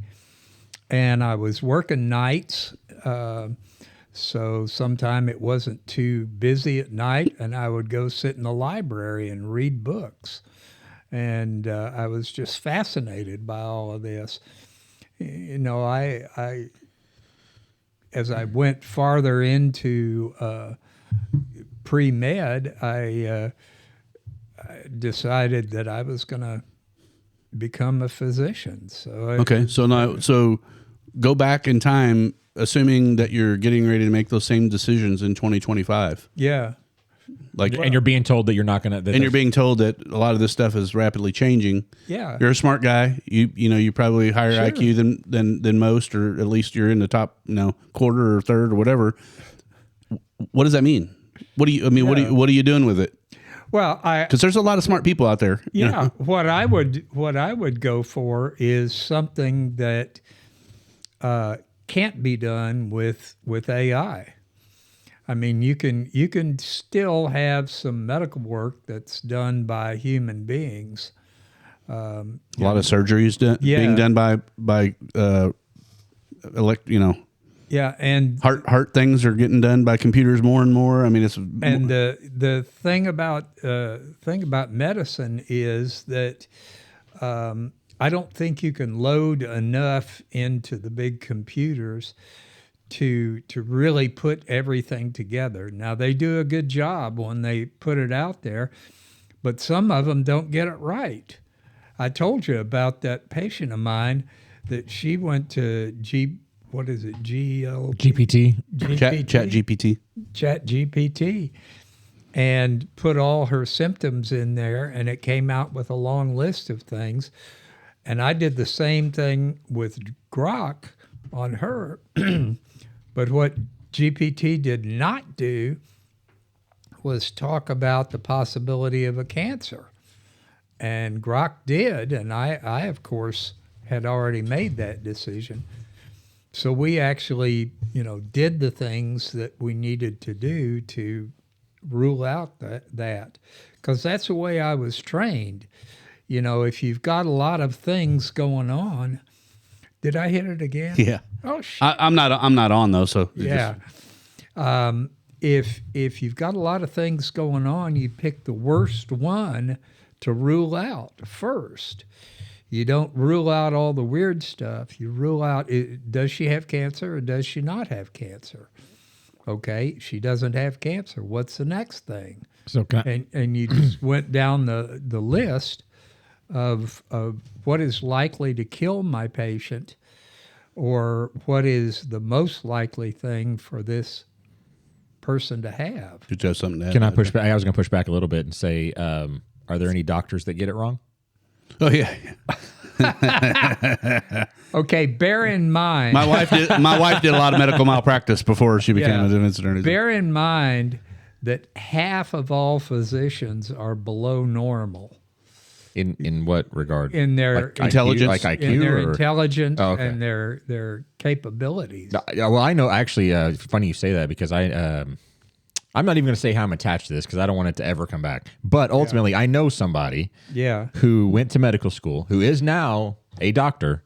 Yes. Who went through all of her classes, anything she did.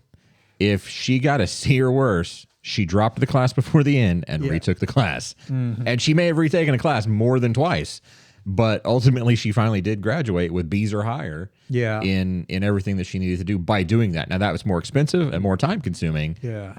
So she may or may not be that below. She's still a C student at here's best. What we always used to say in medical school. What do you call the person who graduates at the bottom of the class? Honest? Doctor. Oh, doctor. Doctor. Yeah. Okay, yeah. Still a doctor. They're still a doctor. Yep. And you got to figure that half of the people who graduate from medical school are below average. So, and the thing about it is, if you go through a large number of physicians and ask them where they are in the pecking order, you'll find that about 75% of them think they're above average. Well, everybody thinks you're smarter. That's totally impossible. Yeah, I think I'm smarter than I really am. I get it. Yeah. Well, I'm like Yogi Bear. I'm smarter than the average bear. Hey, it's funny you say that. One time I went to a hey everybody, I've got some of this. I'm pouring while I'm talking. But we are not sponsored by Buffalo Trace. No, but it's great stuff. Not yet. We probably could. We're promoting Woodford in the background, which is a sister. I went to a minor league baseball game in North Little Rock. And this is just a short little haha that I'm going to tell. I was probably 6, 7, maybe. My grandfather took me. Yeah. And Yogi Berra was there signing autographs. And I was super excited. I was like, yes. We wait in line. We go see him. I get his shirt signed by him. But when we got to him, I got really, really upset. And I'm like, where's Yogi Bear? I thought I was meeting Yogi Bear. I had no idea who Yogi Bear was. I do now, of course. But back then, I was like, where is the bear? Well, anyway, that's my joke. Talking about the doctors who think they're better than average, I know where I am because I graduated 6th out of 130 from my medical school. So obviously, I'm in the top 5%. And it stayed that way. So anyhow, I'll quit. I don't know if you. Still don't know if you answered my question yet, but I'll come back around to that. What's the question? Well, I've only asked you 3 times now, but wait, this is me. So before I even started talking to you, I think maybe I talked to you, but we weren't meeting nearly as regularly because you were still really busy. And I did a couple of podcasts where I was Paul Revere on AI, and what I was trying to say is just basically getting us close to having a knowledgeable conversation today, like 2 years later from that. And I don't feel like really, I mean, I know I have been thinking about it that entire time, but I don't know how people have really been pushing that in their head about how it's going to change everything and how you should be talking to your kids about what they should and shouldn't do. So here's the thing I think we will always need. AI will continue. I don't see how it doesn't continue getting smarter and better. Yeah. But it will always need human auditing. Absolutely. And that's why I would still go into medicine. Yeah. Is the human auditing. And you would be a top doctor because you're one of the more intelligent ones, which was kind of what we need. Maybe you wouldn't be a GP or a pulmonologist. Yeah. Maybe you would be. I don't know. Well, pulmonology, there's a lot of hands-on stuff for that. Mm-hmm. Putting lines in people, putting tubes in people, all of that kind of stuff. So that's it's not as much, say, as heart, but still, you've got to be able to do that. I don't think for the next 100 years that we're going to have AI that is smart enough to do the things that some physicians do. I think what you just talked about, I think 10 years. I think somebody will be able to put a central line, like I think a robot of some sort will be able to put in a central line properly in less than a decade. I'd say that's probably true. Probably they're making bets. Yeah. Because they can even be outfitted with lenses that can actually see through the skin, just see the veins to be able to hit them more precisely than what we can see. I've never had any problem with that because it's not a seeing thing, it's a feeling thing. Well, you say that, but when I went in for my... A lot of people do have problems. When I went in for my shoulder surgery, one nurse tried to hit me. She pricked me 3 times. Then they tried to move to my hand. And then like a seasoned grandma vet of nursing came over and was like, pow, hit it. First time, first try. Yeah.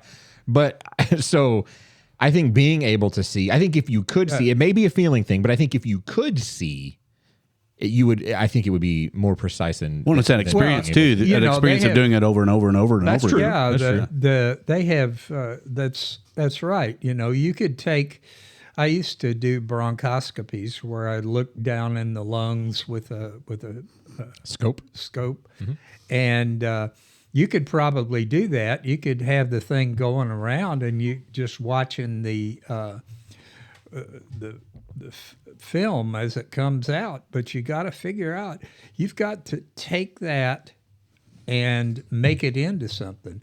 Is that really a cancer, or is that not really a cancer? Yeah, let's take a bite out of it. Okay, that's fine. But I think some of those things are going to have to be physician. They watch out over them. Something you just said. I need to pick your brain on this because you just said that and it made me think about something. And it may have been a clip that we've shared here. I don't know. But do you think that taking biopsies of possible cancerous activity makes it spread more quickly? Like makes it worse? I don't. You don't? I don't. Okay. I don't know, but it makes sense to me that by, let's say there's this like geode, it's not really a geode, but like a geode of cells that are enveloping this cancerous situation, and you crack it open to get a biopsy. Yeah. I feel like I could see where that would cause more of a problem. Once again, not a doctor, don't know. That's why I wanted to ask you, but you don't think that it has any bearing whatsoever? I don't think that it has any bearing because, some of those things have already metastasized to other parts of the body. Mm-hmm. There's one type of lung cancer that even if the little spot in the lung is the size of a dime, it has already metastasized to the bone marrow. Okay. And that's small cell carcinoma of the lung. Mm-hmm. And I don't think that it does. On the other hand, there are some things that if you don't deal with them properly, it will cause things to speed up. Well, one of the things we've talked about on the cancer front, and then I want to swoop back around to you. Don't let me forget to have him answer the question. Let's just say he did answer the question. No. That's what you just let me. Okay, finish. Sorry. Continue. I'm going to just say let's assume the AI replaces doctors totally.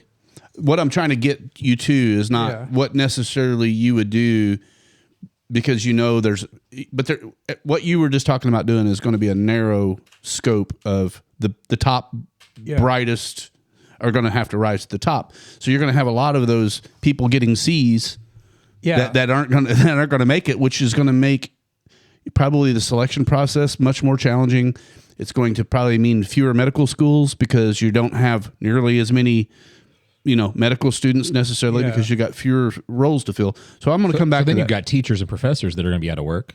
Yeah. So I mean, there's a huge ripple effect. And Well, it's the same thing that you were talking about, plumbers and electricians going in there, that we're not going to be able to do that kind of stuff for a long time.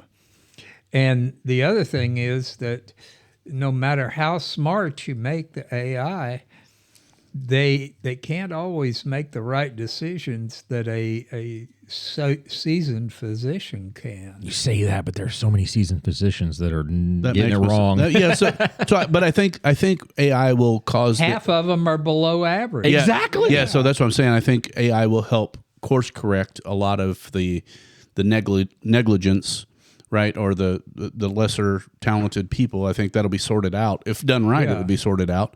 But like, I feel like where we're lacking a little bit, where AI may impact the medical field more than what we've talked about in a grand way, is the pushing down of technology and results that has happened from our institutional, centralized medical boards and and the schools. Like, they're focusing on, and I'm sure I'm going to make some people mad here, but you got cancer doctors, cancer wings, cancer school, entire divisions of people that are working on cancer.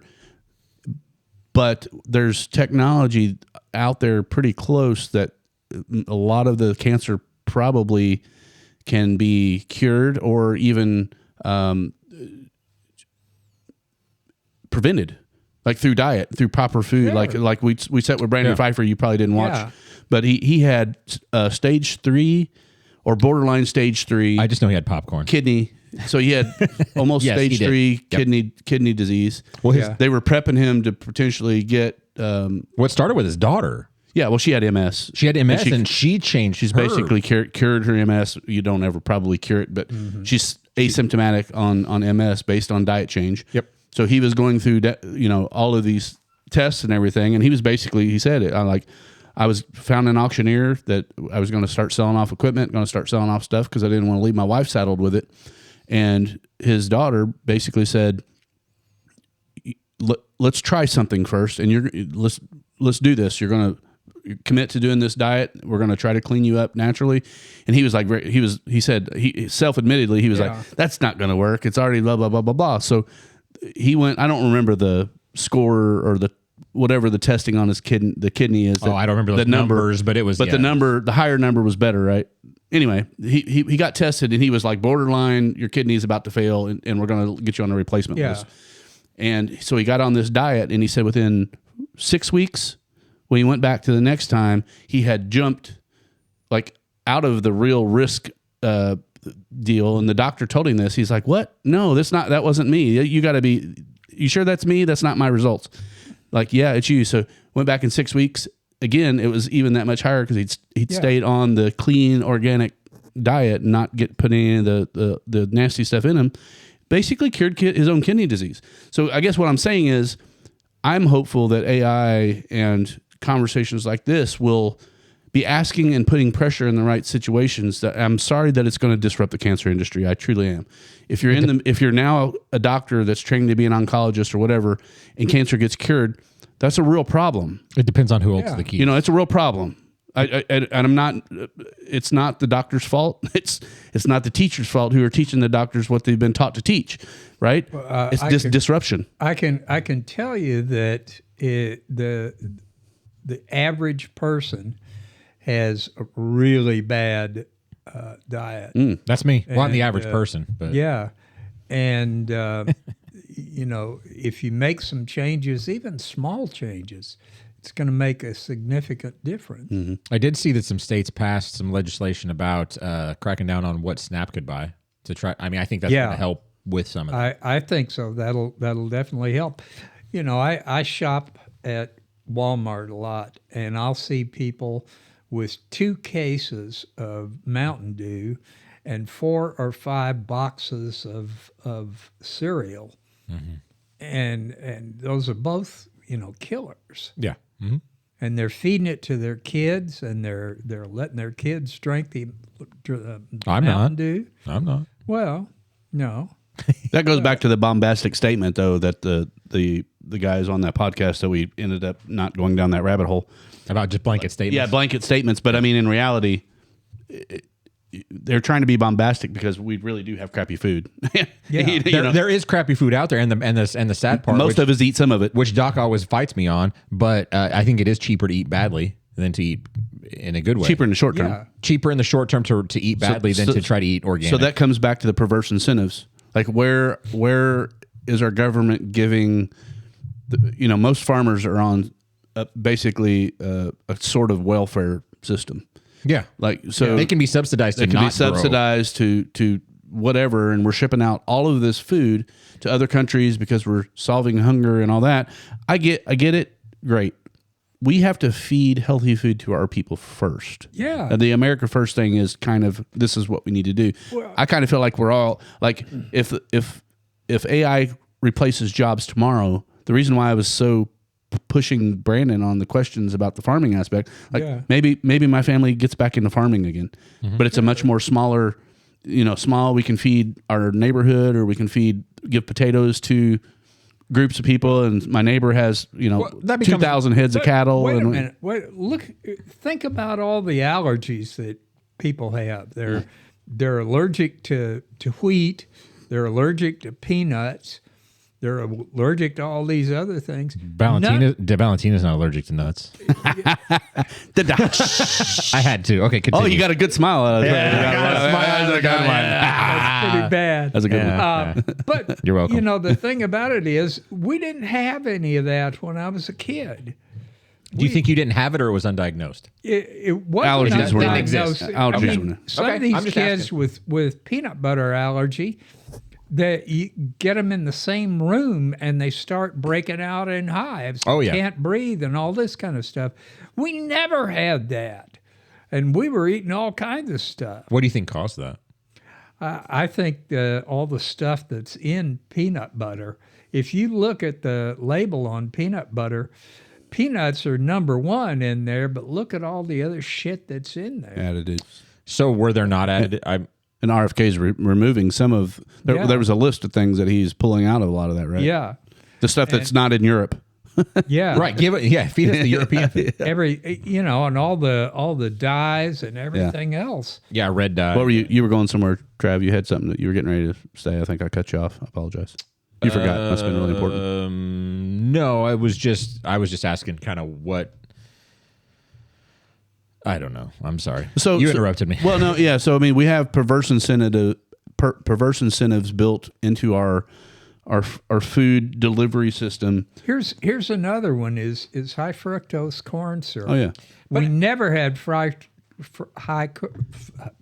fructose corn syrup. High fructose corn syrup until about the 1970s. Man, but I've heard, and that's when everybody started getting fat. But I've heard two sides of that. Like, it's not as bad. It is as bad. Like, do you know that it's bad? Yeah, oh, it's terrible. Bad. Okay. The body cannot run through fructose. And can't metabolize it. Yeah, it can't, and it turns it into fat. Yeah, it fools your body into storing things that it shouldn't be storing. Well, rather than it burning the fuel, the food is supposed to be fuel. So that's one thing. So I stopped drinking. This is just water. I started doing straight water after kind of Doc talked a little bit about how artificial sweeteners trick your body into thinking that it's actual sugar. That's so it offsets thinking that there's actual sugar, but there's not, and then it really screws up the whole system. When you've lost weight, I have. I'm down about 20 pounds. Yeah, way to go. Is that just getting rid of sodas? I mean, you think? No, well, doing a little bit, more than that. I didn't drink a lot of sodas to begin with. I usually drank 1 20-ounce a day, and then it was kind of water after that. Yeah. But no, I've started doing intermittent fasting pretty heavily. I'll make sure not to eat past 7, and I won't start eating until noon. Good. So that's about what I do. Yeah. And that's really helped. And actually, I talked to my doctor about it. Doctor. Yeah. Sorry, I lost track of that. Anyway, I talked to my doctor about it, and his doctor is hot. Yes. She is very good. She'll never see this. She'll never see this podcast, so I can say yes, she is. Yeah. But anyway, she said it works. That like when after I got weight, so I had my 6 month. I have to go every 6 months due to some migraine medication that I take. Yeah. And I was sitting there with her, and she, we talked about all kinds of things, and then she finally looked at what the nurse, blood pressure, and she was on. Then she got to weight, and she's like, "Oh, you're down about 20 pounds since I last saw you." And I was like, "Yeah." I was like, "What are you doing?" I said, "Intermittent fasting." She goes, "It really does work, doesn't it?" Mm-hmm. And it is crazy how that works. And she said she thinks it's due to the fact that our ancestors, way back when, we were very mobile tribes, and we're moving a lot, and sometimes we didn't have enough food, and then the body is kind of still regulated in a way that you need to kind of push yourself into almost a hunger state to continue to burn them. Anyway, she went through a whole thing, but intermittent fasting, for me, it worked. I think Chad does it. I mean, I think we all kind of agree that intermittent fasting can really work. I did some of it. For those of you who don't know out there, Thanksgiving last year in 2024, I weighed 205 pounds. Right now, I weigh 165 pounds. And a lot of that was fasting and, high protein diets. And Valentina has a high protein diet. Shut up, man. I had nothing to do with that. I was with her diet. Victim. Yeah, I know you don't. I was a victim in this. I know. He had the. Yeah. I'm telling you though, catfish fillet sounds really good right now. As long as it doesn't have that crap on the outside. That crap on. So let's get back. Let's get back to the target here, because I feel like I want to preserve what we're some integrity. To even what integrity we have. Even at the local level, we are not having proper conversations and forcing the conversations that need to be had in the education system, in our government. There's no accountability. There's no transparency. We're just kind of going on. Looks like we're kind of in the passenger seat, and we're just going along because somebody else is steering, and we're trusting that we're going in the right way. I mean, are you talking about the AI? The education system as far as AI is concerned? AI is a part of it. Our medical decisions that we're making, our food decisions that we're making. We're reliant on someone outside of our area to give us food. The Kellogg's. I don't know, like. What is it? All food companies, kind of all of it comes out of like 7 different companies. Like all the main processing stuff comes through 5 or 7 companies or something like that. It's 7, and they are highly subsidized and funded by SNAP. And so we're prioritizing. The government's prioritizing sending crappy food out because we're sending it in quantity, versus spending money on creating better food at the local level. Again, I would love for us to use local farms. That would be great. Well, we could. That would we have endless farms around us. We have so much potential to. I don't want to say insulate ourselves, but I mean, you have to take care of your community. I mean, like, I'm going to take care of you more than I'm going to take care of some other Travis that I don't know, and you live pretty close. Anybody named Travis. So if the fit hits the shan, we're going to have some conversations. And we're going to say, what's going on? I got several people in my group that something goes awry. I'm like on signal.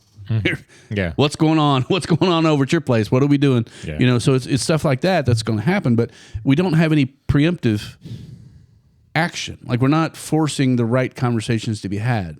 Like, what changes a local or regional food program? What changes? Why do we not take it upon ourselves rather than relying on a federal bureaucracy? I'm sure it's all money. I mean, if I talk to, well, I mean, but money and control. If I talk to some family of mine on my wife's side that runs some massive, like one of them runs a massive farm in Illinois, he probably makes more money by going the federal route and getting subsidized and not growing what they tell him not to grow, or growing what they tell him to grow. I will say, one of the more intelligent people that I know, and he won't come onto the podcast, but he does listen regularly. Let's just say I grew up next door to him, and he's a large farm person that's kind of caught in, I'll say, trapped in the system. Mm-hmm. Yeah, that's what I was getting at. And we talked about this with Brandon a little bit. Like, he feels like, and he's done things and he's grown. It's very successful. The family has been around the farm for over 100 years, right? Or maybe close to 100 years. And he's trapped in the system. Mm-hmm. So, like, if he could lease out a 50-acre plot, and he's only making, let's say he's making X amount of dollars per acre per per year on whatever. And he can, even if he lets somebody else come in and do something organic, at some point, that would make sense to him. Like, especially if Brandon, because, we talked with Brandon, he's like, the specialty crop, he's, able to make this amount more money, but you have to set up the delivery system. You have to have the people that are wanting, you have to have 3 years of, 3 years of clean stuff. Yeah. And so, but that's where the subsidies come from. That's where I'm talking about the perverse incentives are. We're sending money to a ginormous system because chemical companies are, basically a part of the decision-making process. So the people that put pesticides and herbicides are part of the whole system on how it works. Why would we not want to get that out of our water? Why would we not want to get that out of our soil? Why would we, if we were making... I want to get that out myself, from but a I have no sovereignty, idea how. From a sovereignty, well, it's conversations like this and more conversations happening. And then the right person being held accountable. At the end of the day, every person that we bring into state level politics needs to have these very pointed questions. And that's where I feel like it's our responsibility as podcasters and people that are trying to push the narrative to force them to we're going to vote on if you're doing us justice in this realm. Like, we have to make it a voting thing. Like, I don't know how to fix it. We can fix it in our backyard. I can take our farm up in one of the farms up in York County and turn it into organic, grow some potatoes, you had me at potato, man. So, there's ways to do it small, but like, we don't have to do it small. Like, it's our money. It's our health. It's our land. But if you talk to the farmer, it's I would love to talk to it's his money. Well, no, I know that, but I mean, if you can make... Well, again, if you just knew how much a farmer was making per acre, which they're supposed to do, like my dad does a split on a couple of his pieces, right? And the most he makes is like 200. Is he actually farming, or does he lease? Does he share crop it? He leases it. So he makes about $250 per acre. Now, my mom sharecrops some of her land as well. Do you know about how much? I really don't. I need to ask her. Find that out. I'll find that out. That'd be good to have context, right? Yep, absolutely. So, but you go to Brandon, and you can say, well, if we make it organic and we can sell it at a premium, and it's healthier and it's all these things, then let's just say it's the farmer could make $1,000 an acre. The numbers that he gave based on the things that he was doing, there was much more potential profit. But now we come around to the cost of buying the product at the end game. Yeah. Like me buying the product. Right. So now that it's so much more expensive for me to get the organic versus the garbage. Quit putting SNAP food money into crappy food. Yeah. The UBI, this is where the UBI overlap happens, right? We're talking about, we're not going to have jobs. Money's going to have to, the money's got to... I still have no idea how UBI is going to work, but I don't either. Yeah, but, all right. The question needs to be, we need to be talking about it. We do need to talk about it. But are we going to leave it up to the next administration to do it? No, I don't want to do that. It's not, they're not qualified. I mean, Kamalama Ding Dong wants to run for the next election too. So. I love that. That's going to be so entertaining. Anyway, continue. Sorry. Well, no, I mean, I just feel like there's several different, things that we need to continue beating over the head. And I'm sorry if people get tired of hearing it, but it's like food and health, like Doc's we've said on countless podcasts, and we talk about vaccines did this, and how can we help people make better decisions moving forward. At the end of the day, if we were all eating better food, it sounds like that's a big we wouldn't have nearly as many important things that are coming down the pipeline, because their people are kind of healing themselves. That was the idea behind Maha, and I think it's kind of fallen short. If anything, it definitely had, from what I expected it to be versus what it is. Yeah, at least in narrative, I don't feel like anybody in the administration really understands the pulse of what Maha should be, and I only have to believe, kind of like the Dan Bongino thing, that they've been throttled by big money. There's things that we don't know that I'm sure. No, because I mean, I think if us three sitting around the table right here would be like, we need to prioritize. There's push money and there's hush money. That seems like you sound like a skipping record over there. Yeah, I say that all the time. Push money means we'll give you this money and you'll do this. Hush money is we'll give you this money if you don't do this. Yeah, we'll take your money away. Yeah. if you go down this pathway. That's right. Well, that was one of the problems with Big Pharma that Kennedy was having so much problem with, is that he had to fire a ton of people because they were all in Big Pharma's pocket. Well, and you said Big Pharma. That's pretty funny, but it's Big Farm. I mean, big ag is the same thing. Like, they're lobbyists from the chemical companies. People don't understand how deep that is. I mean, it is a huge monopoly that's going on. When you've only got 7 companies that are producing all your food, right? They've got tremendous amount. I'd like to have 7 people in my immediate vicinity that was creating some food that I could buy on a regular basis. Well, Brandon. Well, yeah, we got one. Yeah, we got one. Well, and Jesse, we've had Jesse on before. Jesse, yeah. And that was some good. What was that? Honey? What was that jalapeno? Jalapeno honey. Jalapeno. That was delicious. Probably going to work on getting it. So I don't have the date on the next local Bitcoin meetup, but Jesse is going to be there, and we're going to talk about doing another podcast potentially. But probably won't have one until January. You don't think so? Probably not. December's kind of weird because we're already here. Well, we've got Joe. We've got Joe next week. Halfway through. We've got Joe next week. I saw right. Yeah, Joe. So Joe Kotachville's coming back in, and I'm gonna have to really prepare well for this one because I got a lot of stuff for Joe for local politics. Yeah, he says he's open to any and all of it. And here's what I want before and after the conversation with Joe. What I want everyone to know is, I want to talk to people on all sides. I want to hear and air all sides of the story and have accountability and transparency, regardless of the party that you consider yourself to be a part of. So you say that No, I mean has Joe? No. Yes, I'm sorry. You do mean has Joe mentioned what ticket does he run on? Well, I think he's definitely on the Republican side. Is he Republican? He stepped down from his role within the Republican Party just in the last couple months. So he was like a secretary or something. I don't know what he was, but he was somewhere in the organization. And I don't know why. I don't know the politics behind it. And maybe we will find out next week. Well, maybe we'll, maybe we won't. Sometimes playing politics is a little bit. You can't say everything. That's why. That's why I wouldn't make a very good politician, because I'm going to say what I want to say. I think I'd be a pretty good politician. Maybe I need to run for something. Well, you should. What do you want to do? I don't know. School board. We could use a good school board member. Oh yeah. Well, let's work on it, buddy. That's what. Let's do it. Yeah. Yeah, because you got Fischer for school board. You got all the time in the world to be on the school board. I would make time for my daughter. Yeah, well, the school board's not really in our school system. Oh, that's true, because we're private. Yeah, we're private, so it doesn't really matter what. You just get involved with your school locally. I know some people whose kids go to the Catholic schools, but they're on the school board.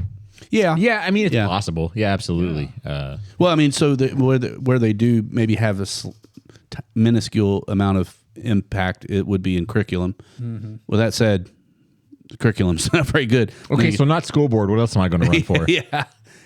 You can run for city council, podcast producer, podcast council, master of the universe, master the universe. So some exciting stuff. Let's kind of wrap up here. But so I've been looking, just so everyone knows, I'm looking at several different podcast studios right now. I've had some great conversations with some one guy that I'd never met before. I'm not going to mention his name. Well, I can say Frank. And Frank the Tank, baby. Frank the Tank. So he's very interested in what we're doing on the podcast. Had another friend, Sean, I met up and talked with for several hours last week, and he offered up his podcast space for more of what we're trying to do here at United Divided. Yeah. And I only say this, I say that to say this. It's not my goal to be Mr. Podcast. My goal is to bring accountability, transparency, and needed conversations to our local, regional, state, and national communities. And it only happens by people getting involved. And the reason why networks work the way they do right now, if you watch the news, is they have funding, and those people report what they're told to report on. They don't get into these nuanced conversations. They don't really hold anyone accountable anymore. And so the goal of this podcast and for growth would be to hold people accountable and to make our local and state level stuff much better than it is today. Okay, before we get off, can I do a Ivermectin commercial? Oh, sure. Throw me that. I would like to. Is Valentina part of the getting off? Nice catch, Doc. Would you shut up? He's trying to get you to cuss, Doc. I know what he's trying to do. I'm doing all that I can here. I left my 44 out in the car. Well, son of a monkey. And he's armed. He's got a gun over there. It's just a 9mm. Yeah. I think I'm okay over here too. All right. Ivermectin. Ivermectin, it can be used both for COVID, and it can also be used if you think you've got some kind of parasites. It'll knock it away. And I just ordered another 300 tablets of ivermectin, so they should be coming in about a week or two, depending on whether or not they get stopped at the border. But we can get you. They come in. Let me open this up here. 12 packs, right? No, 10 packs. Yeah, that's right. Yeah, 10 packs. And one of these, if you buy one, it'll cost you $30. If you buy more than one, it'll cost $25 each. So, I didn't know we had a bulk discount. Yeah, we do. Oh, well, good. Yeah. Good deal. I figured people would be more likely to buy more if I had a bulk discount. Heck yeah. So just call us Sam's Club, right? Yeah, kind of like Sam's Club. But anyway, we've got 10 packets right here, and I've got about 10 at home, and then we'll be getting in a whole bunch more, like 300 tablets. So anyway, that's my commercial tonight. If you've got the Rona, get with Doc. But for now, Doc has been. I don't know if I've thank you publicly on air, but thank you, Doc. Doc has provided some funding to the program, allowed us to Rescue Doc buy a part of our Rescue Doc. Air Rescue Doc at Twitter. Yeah, he's helped us partially purchase our computer, but again, we need people in the public that appreciate what we're trying to accomplish, and we're trying to solve local problems and problems that probably people are afraid to talk about at many levels. And stop kicking the camera, Doc, or don't have time to talk about. I'm not within 10 meters. You're going to have to take those boots off next time you come in here. Yeah, okay. Those boots are made for walking. Quick kicking. You know what they're made out of? Alligator. Hang on, let's see. No, they're not alligator. Kind of looks like it could be armadillo. No, it's a reptile. Snake, anaconda, snake. Yeah, big snake. It's a big one. Big. What are you saying about your shoes, Doc? Unless you got bugs. You know what they say about people with big shoes, right? Yeah, big socks. They got big feet. Big socks. Oh well, that too. I've got regular socks on. Anyway, they're just regular. No, nothing to talk about. So anyway, thanks, Doc Roy. I'm a quick shout out just to Uncle Jerry and and Jeff and a couple other people that are contributing. My boy Jason. Yeah, Jerry, Jason. Yeah. So it appears the only people that will provide some input back into the program if your first name starts with J. You should probably just reach out to me. Buck the system. If you do not start with J, give us a shout. Be the first in another alphabet, another letter. There's 26 or 25 other ones. But the going back to what I was saying, I don't have any desire to be in front of the camera all the time. We need talented people. We need people willing to research and to produce, put content together in a way that's organized and more organized than I am sometimes. I want talent. I need talented people. And so if you're interested in what we're doing and you want to participate in some way, time, talent, and treasure is what we're looking for. Thanks again, Doc. Thanks again, Mr. Travis. No problem. You and I think next week, or if I can take you to lunch, we may go check out a couple potential podcast spaces. Okay. Just for that'd be good. Because I know you only got one night a week. I'll probably have you coming here every week, but if we want to grow, we got other spaces to look at. So I'll figure something. We'll talk about it. We'll talk about it. We might be able to bribe my wife. I love you guys, and I love you all. I love you all. Thanks. All right. Thanks for tuning in. Thanks a lot. See you next time. Thanks for helping me salvage the show, guys. I appreciate it. Yeah, we did what we could. It was hit and miss there for a minute. Have a good night. See you. Bye.